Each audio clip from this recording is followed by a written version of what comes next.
I'll let you think about it. Okay, we're almost on. We are on. Okay, now all y'all turn around and look at the TV back there, okay? See that? We are on Rogers State University television. And Monday, Wednesday, Friday at noon. That's 35.1 or 35.2 if you have a television here on campus or within about 40 miles or so. In addition to that, it's on Cox Cable and the other satellite providers. So in addition to that, you can stream it in this area. You can go to the RSU.TV website, pull that up, and if you're in the right place, depending on who your service provider is, you can stream it. So having said that, guess what? This will be the last time that I see some of you guys, because you're going to realize you could be sitting in your dorm room, or you could be sitting at home, or you could be sitting on your phone, or any other place where you're comfy and you can't make it to class. This class was set up this way.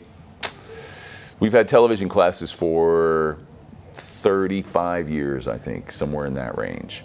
We used to have a whole list of them. Now there's a few, but I'm a remnant of that time when we had a lot of classes on.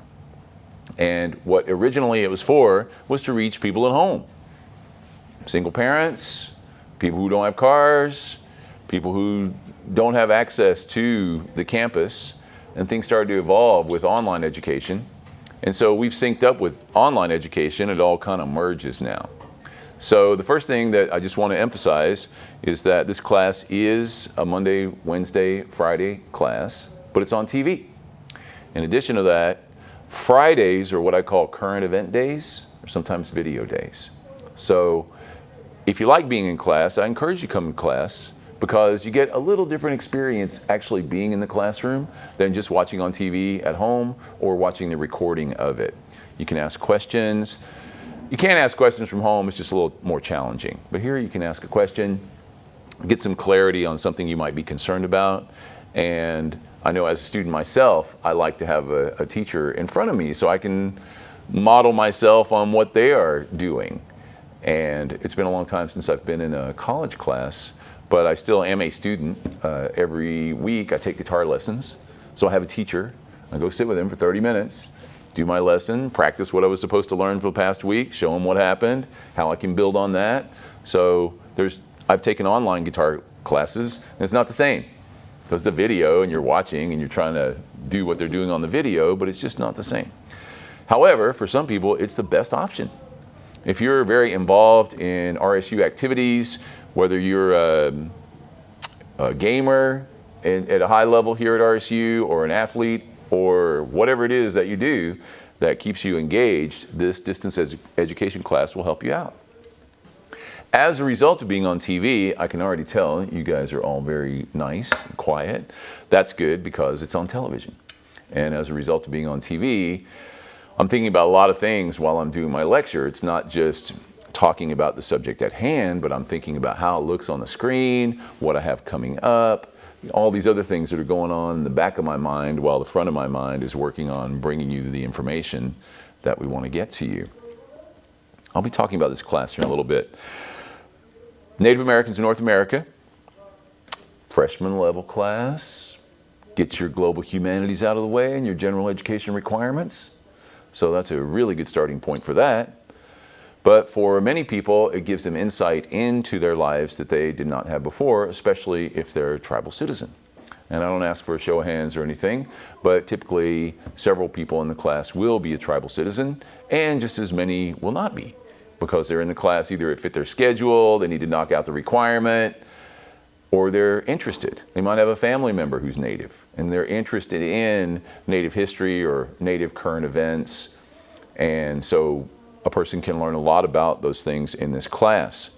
I'll be talking about the way the class is structured and how we're going to proceed through it here in a little while. But today really is introductory to let you guys know where we're going in this class. Sometimes in this class, particularly now, we've moved to 35.2.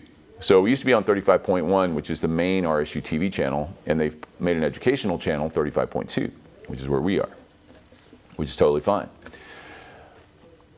I've been at Rogers State for quite some time. I started as an adjunct here in 1996. I went full-time in 1998.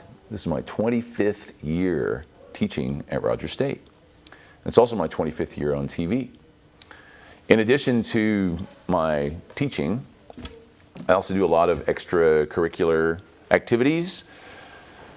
In my own personal life, I already mentioned I play guitar, but aside from that, I'm a broadcaster and I run a radio station. I help with the college radio station, if you're not familiar with that, 91.3 RSU radio, fits all kinds of demographics, plays all kinds of different music. In addition to that, I'm on a few different boards, the Oklahoma Folklife Council. I work with the Oklahoma Music Hall of Fame. I work with something known as the Stillwater Community Center Foundation. We're building a block that's going to be a community entertainment block with a stage for live music and community events. Those are all volunteer efforts. I'm a bugler for something known as Bugles Across America. Seems a little strange, but what this does is provides live buglers for veterans memorial services. During the Obama administration, a law was passed that all veterans would get taps and a flag at their funeral, presented by military color guard. Problem is what today? We don't have enough buglers. Music programs being cut. Well, I was a junior high trombonist, and sure enough, I can play a bugle because it's not that challenging if you can play a brass instrument. Plus, I'm a military veteran. So I went to a veterans service and I saw one of the bugles they bring out with a little speaker in the end of it. They push a button and it plays taps. And it sounds sort of tinny and kind of cheesy. Oh, there's got to be a better way. Looked it up, sure enough, everything being online these days, I found this organization. So what we do is go out free of charge, all volunteer. You can't charge anything. If anybody finds out you asked to charge anything, you're off the list. So you get an assignment via email and you go to some place and you do a memorial service where you play taps, and it makes me feel good. Being kind makes us feel good. Helping makes us feel good. It's good for our health to help other people, especially in situations where there is a need and we have the opportunity to fulfill that need. So those are a few of the things that I do just in my personal activities outside of Rogers State. And I do love this school. I have had opportunities to leave and don't want to. I like the size of it. I like where it's located. I like the students we have here. Most of our students work or have significant responsibilities outside of their jobs. In addition to what I like here is the class sizes. This is a nice, small, manageable class. There's probably one or two people who are not here today that will show up next week, or somebody might enroll late. But we're close enough to Tulsa where we can get there if we need to for some urban activities, but we're far enough out here where we can kind of isolate and work on our business that we need to take care of without a lot of interference. What I would also say about Rogers State is anything is possible here. Anything. It's all up to you. It's all within you. What you learn to move yourself on down the track of life is your responsibility to make something out of it. But here what we always say is you have more ideas than you'll have time to complete because the opportunities are so open. You're in a student club, it's going to be you and 5 other people, and most likely you and 2 other people doing all the work. Well, what does that mean? You gain that experience, you gain that organizational experience, you gain that leadership experience. Your teachers, professors, instructors here want to help. They want you to, or we want you to interact with us. Not everybody comes to visit our office, but we get an email that says, hey, I'm having a challenge with your class this week. Communication is the key with all instructors or professors. My name is Hugh Foley, and you probably saw Foley on your class listing. And since you're freshman level, college students, sometimes it's tricky to figure out what to call somebody. Are they a Mr. or Miss or instructor or professor or doctor or what? And my particular world, I have a PhD. Dr. Foley's totally appropriate. Professor Foley, I'm a full professor. Totally appropriate. You don't know me well enough to use my first name. So Dr. Foley, Professor Foley. But if you say Mr. Foley, I don't care. I'm not like all worried about not getting my title called. So that's just a little bit of making sure everybody knows what's going on here. And with the rest of your professors, typically you can find their title online. If they have a PhD, they're a doctor. Often it will say professor. But I want to jump to some of the stuff in this class. This class can be very challenging because it challenges what you know and what you think. In addition to that, I'm not afraid to talk. And I'm not afraid to talk publicly. And the reason I'm not afraid to talk publicly is because I use facts to back up what I have to say. We live in a very challenging climate right now in our state of Oklahoma that I also love. I am quick to call out hypocrisy on many levels and self-interest on many levels. I'm lucky. And the reason why I'm lucky is I have tenure. And some people don't like this. They don't like when a professor gets tenure and they have academic freedom and they can talk about what they want to talk about. I'm not going to mention the school district, but I've had a school district contact me and I'm going to do a professional day for them in February. And when anyone asks me to come speak, I always say, okay, well, what's the issue, or in some situations, what's the problem? Why bring me in? Sometimes it's really clear. I have another speaking engagement I just set up for June. It's about music, and they were very clear. I was like, okay, that makes sense. But why would a public school district contact me to ask me to come speak to all of their teachers? Well, I was invited by the director of Indian education of this public school system. And the reason I was invited is because this person has seen me speak a few times over the years, either related to Native American history, or one of the areas that I've worked on a lot, but don't have to work on so much more, is the American Indian mascot issue. When 25 years ago, we were bringing up the fact that Oklahoma public schools, supported by tax dollars, were using stereotypical racist images to represent their athletic programs. Often they were using words that were negative racial epithets to describe their athletic teams. And so I did a documentary on it. Next thing you know, people are asking me to talk more about it. Go around and show it. I did. This is just as the internet's kind of taken off. You couldn't even put, I think an 8-minute YouTube video was the longest thing you could do back then. I had a 28-minute video. So I was going around showing it. We got discussion going. But from the time the discussion started going, it took about 24 years for a couple schools to change. One of the biggest schools that changed was Tulsa Union. And they got rid of their R-word mascot, as did the Washington Pro Football Team. Now, with regard to the Washington Pro Football Team and some other commercial images, such as Land O'Lakes margarine, Uncle Ben's rice, they took off images of people of color from their packaging. Now, why did they do that? All that happened as a result of what happened with George Floyd and the uproar, deservedly, after that event. People started to boycott companies that had racial images as their logos. So the companies thought, we're going to lose some money here if we don't change. The Washington Pro Football Team, going to lose money. Sponsors were pulling out. FedEx, that's the name of their field, FedEx Field. So it was in those commercial interests' best interest to drop their racial stereotypes as mascots. So when it benefits a corporate or powerful entity, financially or otherwise, by making a change related to racial issues, that is a known sociological theory. Anybody know what it is?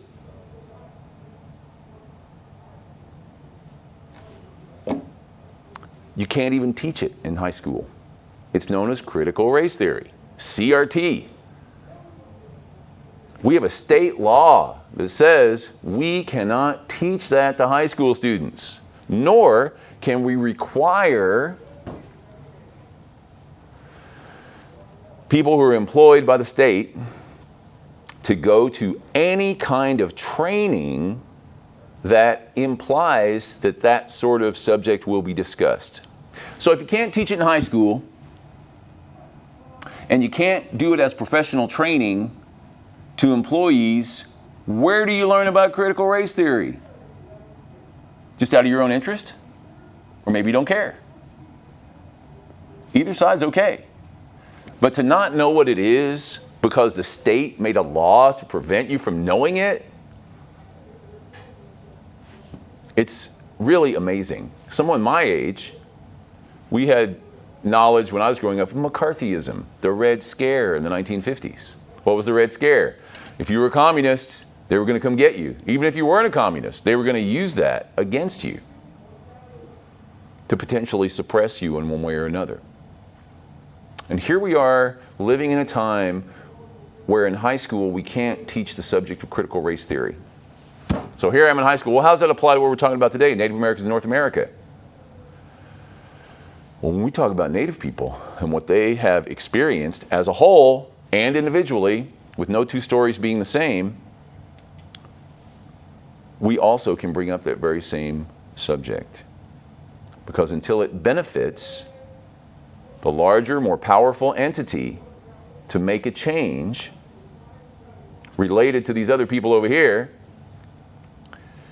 things don't change. It has to benefit them somehow. That's critical race theory in a nutshell. What's the big scary deal? So I looked it up. Well, what's the predecessor to critical race theory? Intersectional theory? African-American scholar from Chicago, woman, who first introduced intersectional theory, which is how black women face society differently than other groups. And that led her to critical race theory. So you can't even talk about the history of it? So what do? You have to talk over people's heads. You have to sound so smart that they don't understand you and occasionally drop a knowledge bomb every now and then. Put something down that they can understand. We're so far past American Indian mascots now. Why? Because they've started to change. It's easy. I'll make sure you know what a thesis statement is by the time you get out of here. American Indian mascots should be removed from all public schools because they stereotype Native people as one monolithic race. They make light of significant cultural traditions, and they create significant anti-Indian imagery, which is harmful to youth. Let's argue. People can't. They're not as well versed. They don't know all this kind of thing. When we talk about Native people, it can get tricky in here. Because I want to say things that are important for us to understand. When I say the United States is stolen land built by stolen people, what do I mean? Well, anybody who's ever been in any kind of ethnic activism in this country knows what that means. Land was stolen from Native Americans, and then the eastern riches were built via slaves of African descent, largely. Stolen land built by stolen people. When we get to kill the Indian, save the man, the official slogan, concept, and ideology of the United States government in the late 1800s, post the Plains Indian Wars, when Native American children are placed in boarding schools where they would then be punished for speaking their tribal languages, could not practice any of their ceremonial activities, essentially tried to put them in the big melting pot of Americanism and make them American. The idea was kill the Indian, save the man. Get the native part out.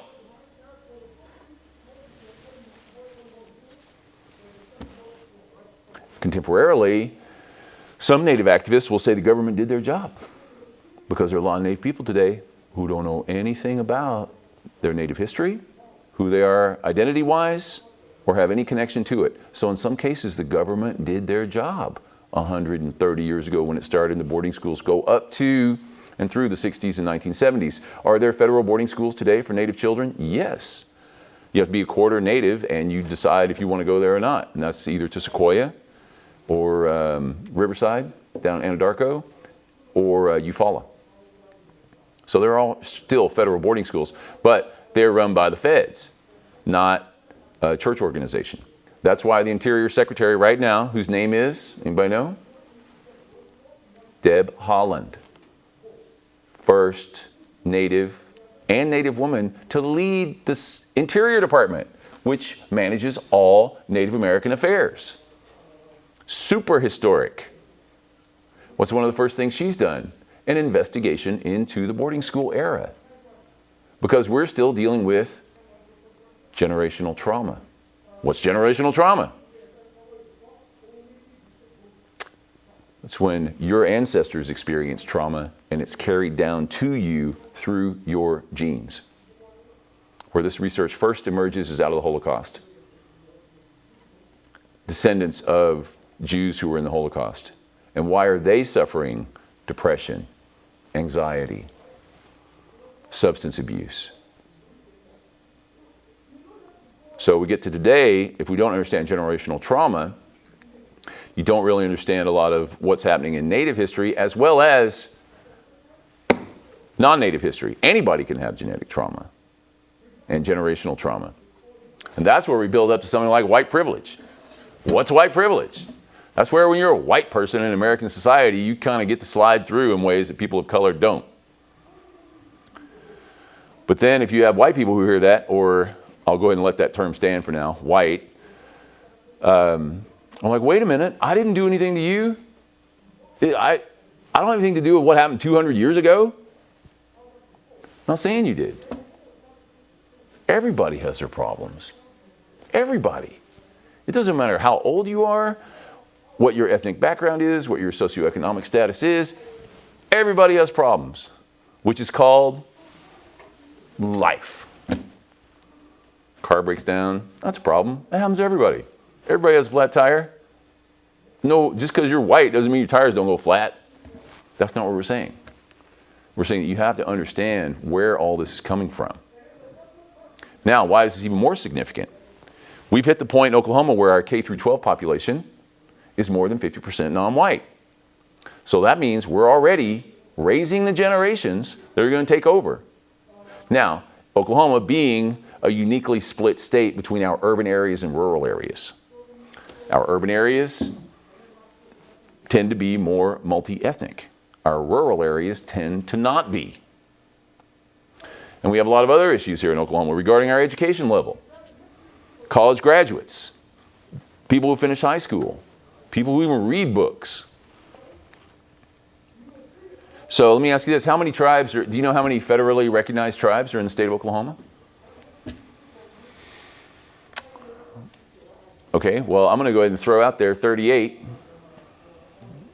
And I'm not going to show off or anything by listing them all, but I could. But even 38 is a misnomer. There are 38 federally recognized tribes. But within those tribes often are combinations of tribes. Tribes only had a few people left. And as a result, when they arrived in Indian Territory, they were folded in to those tribes. When we talk about Native American history, it can be super challenging. Former Principal Chief Chad Smith of Cherokee Nation, I heard him talk once, and he said, when you study Native history, and this is something you might remember, you get mad, you get sad, you get glad. I'm going to break that down for a second. You get mad because of the way everything went down. And then you get sad for the after treatment. There is a way to get glad now, and that is with some of the resurgence of Indian country. Whether it's economic development, as you see all the gaming going on, or a place like Cherokee Nation Industries that builds significant technological components for the defense industry and commercial space industry. So it's not just gaming. There's other stuff happening as well. And that's a big part of what this class is. We need to understand the history. 1223, can we switch to our desk cam, please? Since I brought up history. This is the basics. Like, you don't read this book and know this, you don't just even have the foundation. I've thought about teaching this class, but I'm not going to do it this semester. Maybe before I'm finished, I'll do it that way. Let's stay on the camera if we can for the studio feed. There we go. Thank you. I've thought about teaching it backwards. Because start with chapter 10 and go back to 1. Because let's talk about the current era of what's happening right now. And then we'll work our way back to the beginning, the dawn of time. Because this class literally starts with the dawn of human consciousness and moves forward to right now, and then planning for 7 generations away from now. So we're in a continuum. Y'all are young, it's good, you got a long time left. What we, as we get older, know is that time seems to get shorter and go faster. Next thing you know, a lot of time has passed. This semester will move quickly. For me anyway. Because I'm always thinking. I'm always looking for new stuff to bring into class. American history before Columbus. A little bit of a misnomer because there is no America before Columbus. And gets into all kinds of issues. Because we could spend the whole semester just talking about one tribe. We could spend the whole semester just talking about pre-Columbian history. And anything you hear in this class that is pre-Columbian just means it's before Columbus. Before the arrival of the Europeans en masse. We know that Europeans, Asians, and possibly Africans made it to the Americas prior to Columbus because evidence shows us that.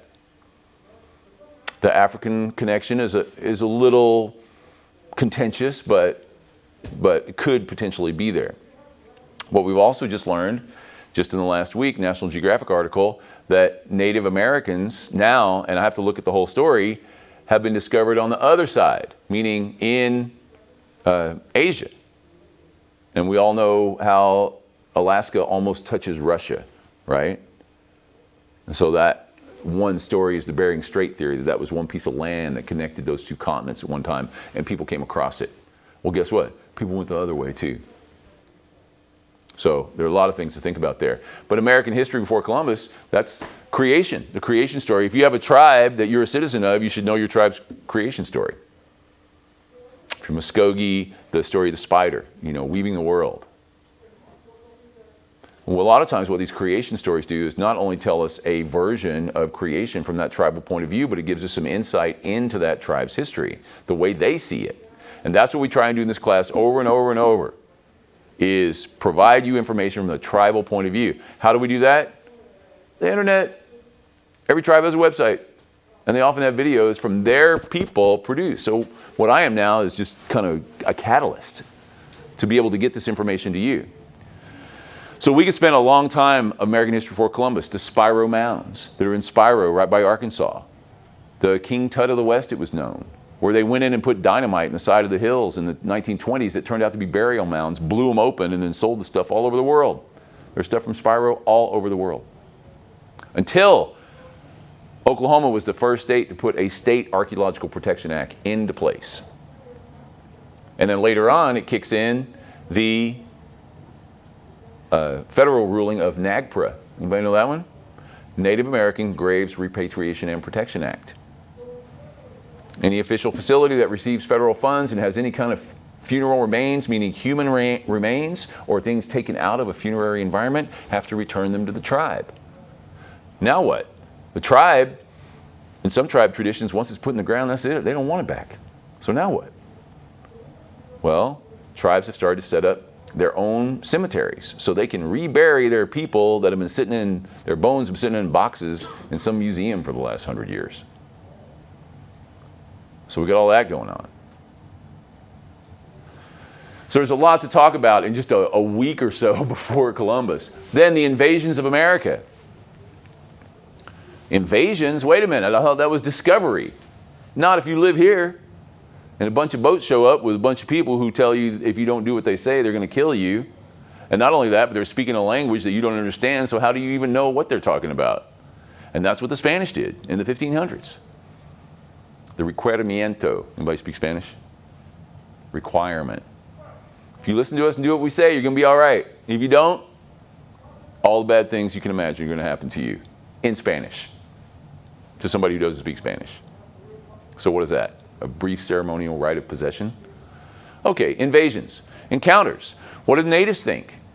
What did they get from the Europeans? What did the Europeans get from them? Tomatoes? What would Italian cooking be without tomatoes? Chocolate?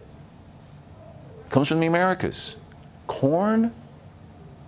Comes from the Americas. Tobacco? Comes from the Americas. We get a lot of stuff in this exchange. What did natives get? Metal? Beads? Like they'd never seen before, glass beads? Firearms. Epidemics. Most natives in history were not killed in warfare. they were killed by smallpox or other communicable diseases that were present as a result of their situation. When COVID happened, Native people were super serious about it. Tribes were super serious about it. It became super serious. A lot of our less educated people were not serious about it. And that reflects our high death rate here in Oklahoma during the COVID era, which is still going on, by the way. Most people who die now are over 65. I think 90% of people dying now are over 65 or unvaccinated. But we're not going to get into that. The fact is, when smallpox arrives, there was no vaccination. It wasn't until the Revolutionary War, wherein people realized, and this came out of Germany, that if you inoculated someone with the smallpox, that would keep them from getting it. Duh. Big duh. 200 years later, we have an epidemic, and people are like, well, I don't know about the vaccine. Okay, well, you definitely don't have to go down that whole path, but Native people are no strangers to epidemics. And then we'll learn later how Americans used smallpox against Natives as germ warfare, spreading it to them intentionally. A whole nother story. War and diplomacy in colonial America. Basically, there was a century of war. Everybody wanted the Eastern United States. Spain wanted it, France wanted it, Britain wanted it, and then there were already people here who were like, wait, we want it. Never mind the natives who were really already here. After those wars, American Revolution. Not just in the East, but what was known as the Pueblo Revolt, where the Pueblos finally revolted against the Spaniards. An important moment. Okay, we have a new nation, 1800, 1840. The United States comes into play. Got 13 colonies, but we have a bunch of natives down there in the southeast. And we got a lot of people who want that land. And if we open it up, it's rich river bottom land. We have slaves, so we can develop it into a huge economy if we can just get the natives out. Hence, the removals. And the creation of where we are right now, Indian Territory, that later becomes Oklahoma. Cherokees, Muskogee Creeks, Uchis, Seminoles, Choctaws, Chickasaws, all forcibly removed from their homelands. And what later becomes known as the Trail of Tears, the trail where they cried, the long walk, the trail where they died, the trail of death. So that 30-year period is really, it's important for us to learn Cherokee history. Right now, we're on Cherokee Reservation.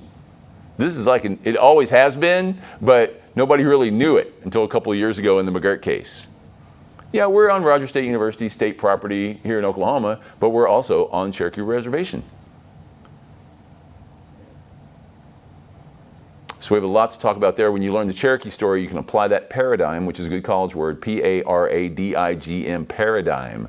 It means a framework or an example. Once you learn what happened to the Cherokee, you'll learn what's going to happen to everybody else. Why? Because the Cherokee did everything they could by the book to keep their land as they were told in Georgia, South Carolina, North Carolina, all that region, Tennessee. They did it all, and guess what happened? They still got moved out. So that's a whole period. Then, once you get through that, the Plains Indian Wars. This is the era that's mythologized by Hollywood. The most representative images of American Indians are the ones mounted on horses with war bonnets and spears headed toward the wagon train, or fighting the American cavalry. Those were real wars. And that period's important because a lot of things happen there that we'll have to work with. But ultimately, tribes are defeated, put on reservations. Next thing is, what are we going to do with the kids? Well, let's put them in boarding schools. That's where Kill the Indian, Save the Man comes from. Tribes were abolished. No more tribal governments. Until the 1920s, when the federal government, especially as the Depression came on, realized they needed help. They couldn't do what natives needed to have done, and so they allowed and encouraged tribes to reform as independent governments, which they did. That's why we have Cherokee Nation, United Kituwa Band, Muskogee Creek Nation, Choctaw Nation, Pawnee Nation, Osage Nation. Because in 1934, under the Indian Welfare Act, they reincorporated. Some would say they reincorporated on the wrong model, though. They reincorporated on the corporate model, not on the tribal model. The corporate model is top-down. Shareholders, beneficiaries, board, they're the ones with the power and get all the benefits. Tribal model is supposed to be all for everybody, not special treatment from the top or to the top. So we get into that reorganization of tribes, 29 to 74.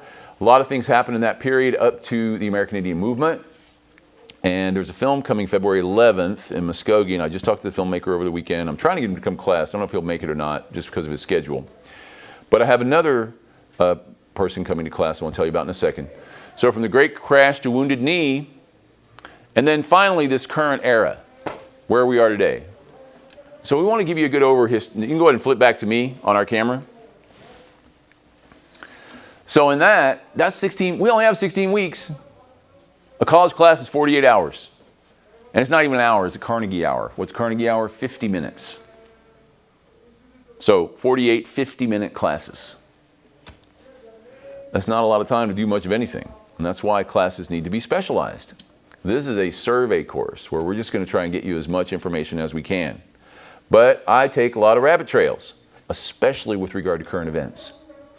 Anybody aware of the current case that is being considered by the Supreme Court regarding the Indian Child Welfare Act?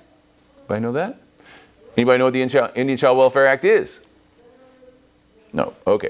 The Indian Child Welfare Act came about in the 1970s, and the whole point was Native children were being taken out of their tribal environments if they were having family troubles and placed in non-Indian homes.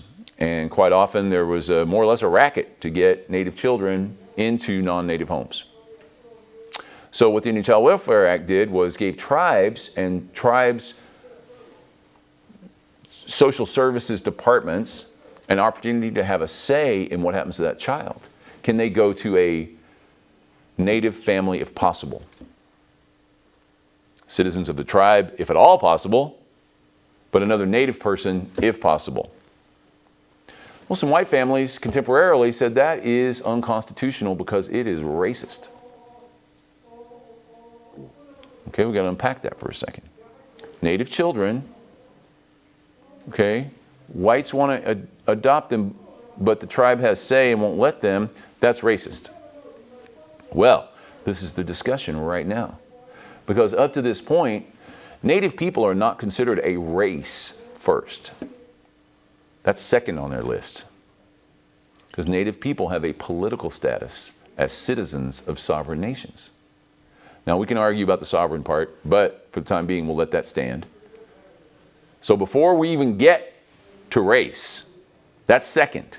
We're talking about people who are citizens of federally recognized tribes that have treaty agreements with the United States government as separate political entities. And that's been the ruling for years on these issues. However, before the Supreme Court right now, which now leans toward the conservative, we're going to see what happens. You can go to supremecourt.gov right now, hear the whole 3-hour argument. To the justices, the whole audio is up there. There's no video. So I haven't listened to all of it, but I listened to about the first 30 minutes, and I'll check out the last 30 minutes. Really important. This decision is going to come out in the next month and a half. So I'm following it because we want to know. So let me go full circle back here. I've asked y'all a lot of questions, and I've told you that I'm going to go do a talk in February. And I'm going to practice that talk in here because it directly impacts what we have to say. There were some elementary school teachers, or at least one elementary school teacher, who as a Thanksgiving celebration was dressing up their kids in construction paper war bonnets for a Thanksgiving celebration. Well, Native education people say, well, that's inappropriate because it doesn't have anything to do with what we're talking about on Thanksgiving. Not only that, it has nothing to do with the nation we live in, meaning the tribal nation. It's a stereotypical behavior. And that's one of the reasons I've been brought in.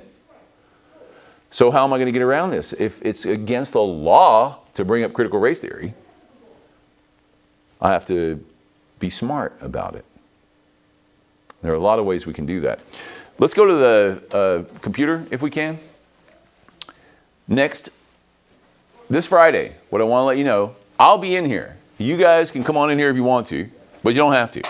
I'm going to do a current events update. I'm going to go through a lot of articles that have occurred since we were last here. I'll make a video of that. I'll post it. I'll send you the link. But come on in if you want to. Next Monday, when we come back, we'll do a full-on syllabus review and make sure you all know where you're going.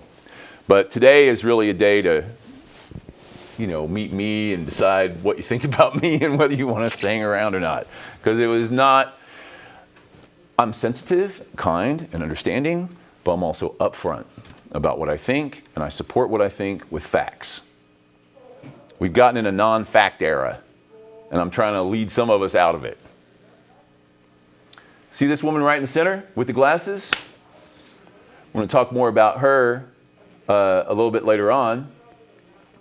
And that's Kim Tohi, graduate of Rogers State University, right here. Now an attorney, going to represent the Cherokee Nation as a delegate to Congress, as dictated by the Treaty of Hopewell of 1787, that guarantees the Cherokee Nation a seat in Congress. Not a voting seat, but a seat, just like Puerto Rico has. And the United States has never honored that. Cherokee Nation's been pushing it now for the last 10 years. Wait a minute, it says right there in our treaty, the United States government says Cherokee Nation gets a representative in Congress.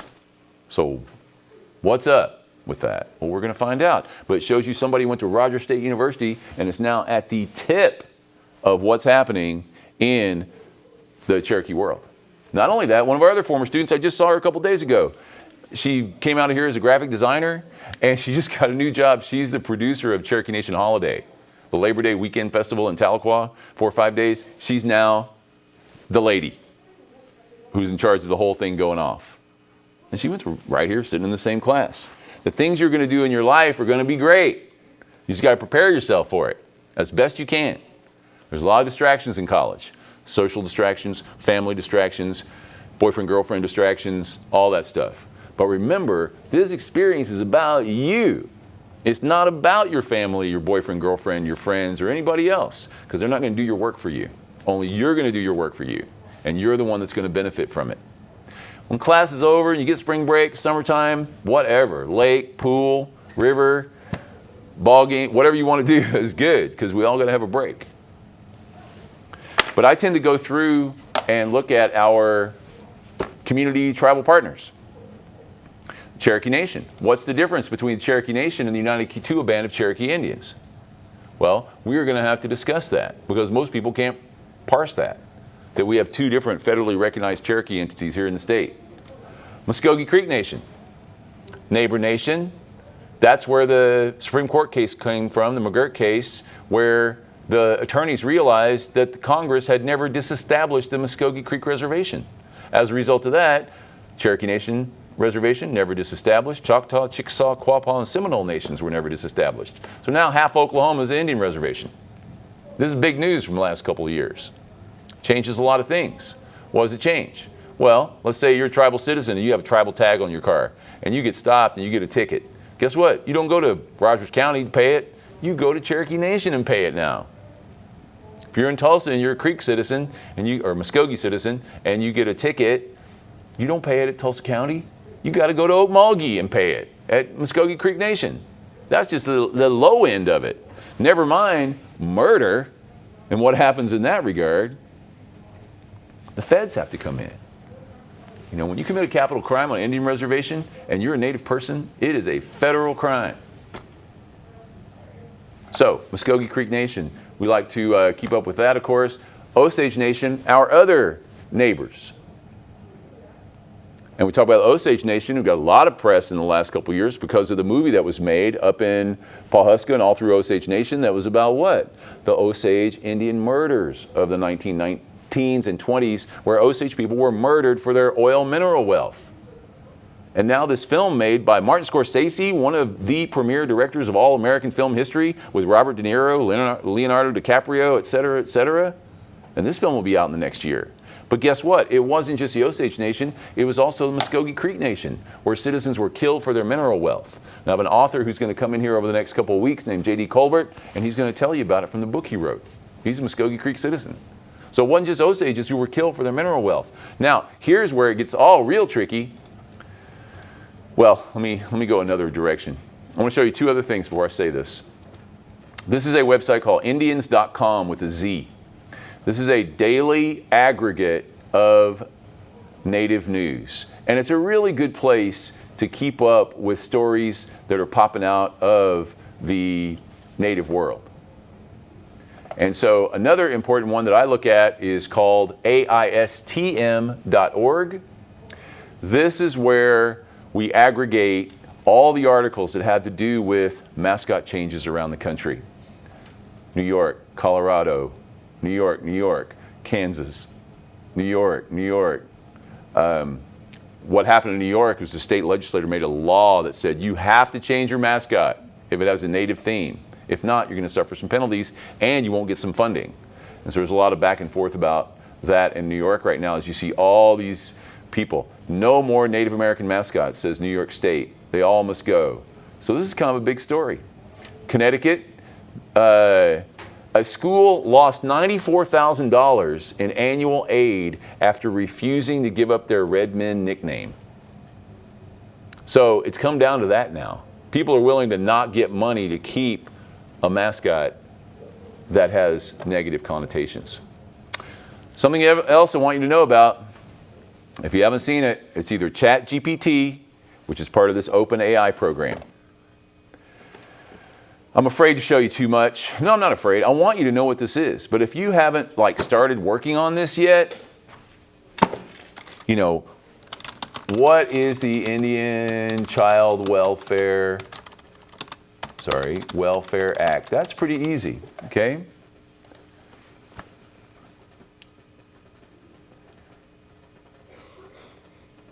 So within just a couple minutes, you get the answer to what that is. But this is original writing, okay?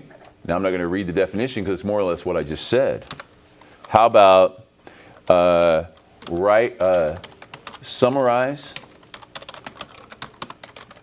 no, I'll do this fast, and analyze 5 peer-reviewed academic articles on fascism from starting in, let's go 2018, okay?